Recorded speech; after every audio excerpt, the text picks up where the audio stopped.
Incohérence et volte-face de Tshilombo entre Luanda à Luanda. Autopsie d'une diplomatie sans boussole astérisque astérisque. Introduction. Quand la diplomatie devient un théâtre d'improvisation. La diplomatie d'un État ne se résume ni à des poignées de main, ni à des photos officielles, encore moins à des déplacements spectaculaires. Elle est avant tout une affaire de cohérence, de continuité stratégique et de crédibilité. Lorsqu'un chef d'État parle, il engage la parole de toute une nation. Lorsqu'il agit, il façonne la perception internationale de son pays, parfois pour des décennies.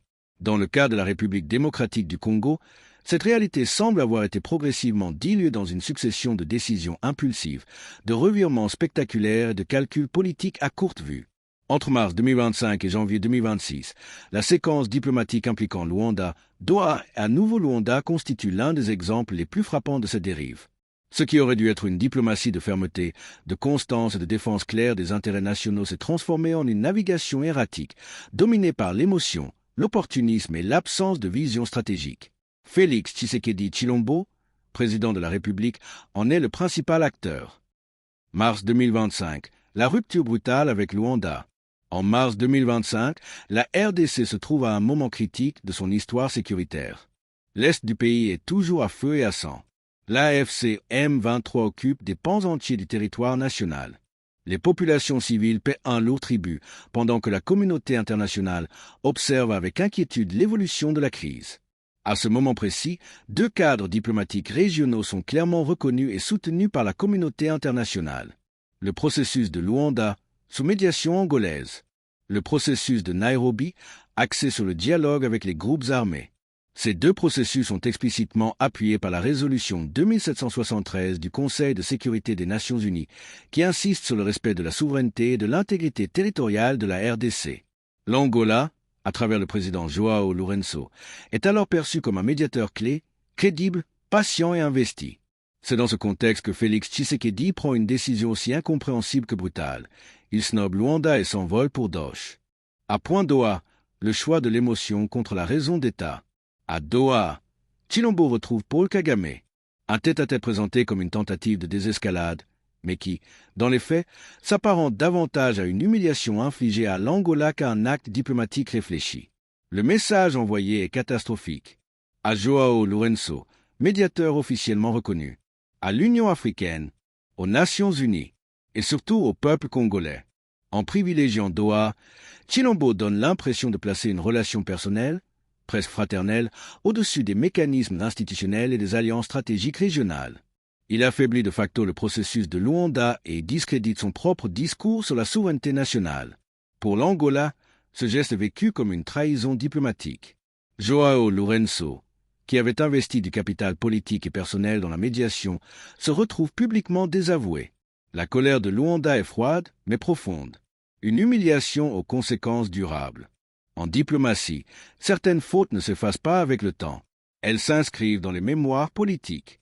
Le camouflet infligé à l'Angola en mars 2025 n'est pas un simple incident protocolaire. C'est une remise en cause directe du rôle de médiateur de João Lourenço. À partir de ce moment, la RDC perd un allié clé, ou du moins fragilise dangereusement cette alliance. Et surtout, elle perd un capital essentiel, la confiance. Car la diplomatie repose moins sur les déclarations que sur la prévisibilité des comportements. Or, en mars 2025, Tshilombo montre qu'il peut changer de cap du jour au lendemain, sans explication, sans consultation, sans vision C. L'ère janvier 2026, le retour à Luanda, mais en position de faiblesse. Moins d'un an plus tard, le décor change, mais l'embarras demeure. En janvier 2026, Félix Tshisekedi se rend à nouveau à Luanda. Cette fois, ce n'est plus un président sûr de lui, défiant ses partenaires. C'est un dirigeant visiblement affaibli, cherchant à réparer ce qui peut encore l'être. L'image est saisissante. João Lourenço, impeccable, maître de son agenda. Tshilombo, négligemment vêtu, presque pressé, presque suppliant. La symbolique est cruelle. Celui qui avait humilié revient que. Émandé point le spectre Kabila Lourenço. Selon plusieurs échos provenant du palais présidentiel de Cidade Alta, Tshilombo aurait été alerté d'un rapprochement jugé trop cordial entre Joseph Kabila Kabange et João Lourenço. Cette information agit comme un électrochoc, car Kabila demeure, malgré son retrait officiel, un acteur politique majeur, disposant encore de réseaux solides tant à l'intérieur qu'à l'extérieur du pays. Face à cette menace potentielle, Tshilombo opère un virage spectaculaire. Il propose un dialogue intercongolais inclusif. Il évoque un cessez-le-feu général. Il sollicite une médiation angolaise qu'il avait pourtant méprisée quelques mois. Est-ce plutôt point conviction ou calcul? La question est centrale. Ce retournement est-il le fruit d'une prise de conscience tardive ou simplement d'un calcul politique dicté par la peur de perdre le contrôle du jeu? Rien, dans la chronologie des faits, ne permet de croire à une conviction profonde. Tout indique plutôt une réaction défensive dictée par l'urgence et l'isolement diplomatique croissant. La parole présidentielle, déjà fragilisée, se trouve encore plus discréditée. Comment convaincre des partenaires régionaux lorsque l'on renie ses propres engagements? Comment instaurer un climat de confiance lorsque chaque décision semble réversible? Voici mon analyse profonde sur la situation. Une politique sécuritaire inexistante. Cette incohérence diplomatique est le reflet fidèle de l'échec sécuritaire. Tshilombo bombe le torse, multiplie les discours martiaux, mais l'armée congolaise reste structurellement faible, mal équipée, mal encadrée et incapable de défendre efficacement un territoire de 2 345 410 km². Faute d'avoir bâti une armée nationale digne de ce nom, la présidence se replie sur la communication, les effets d'annonce et les alliances de circonstances. La stratégie semble désormais claire. Gagner du temps jusqu'en 2028, repousser l'échéance politique, éviter une sortie humiliante par la paix. Et-il porte point l'énigme Kabila? Une question demeure, lourde et embarrassante. Joseph Kabila Kabange acceptera-t-il de s'asseoir à la même table que Tshilombo?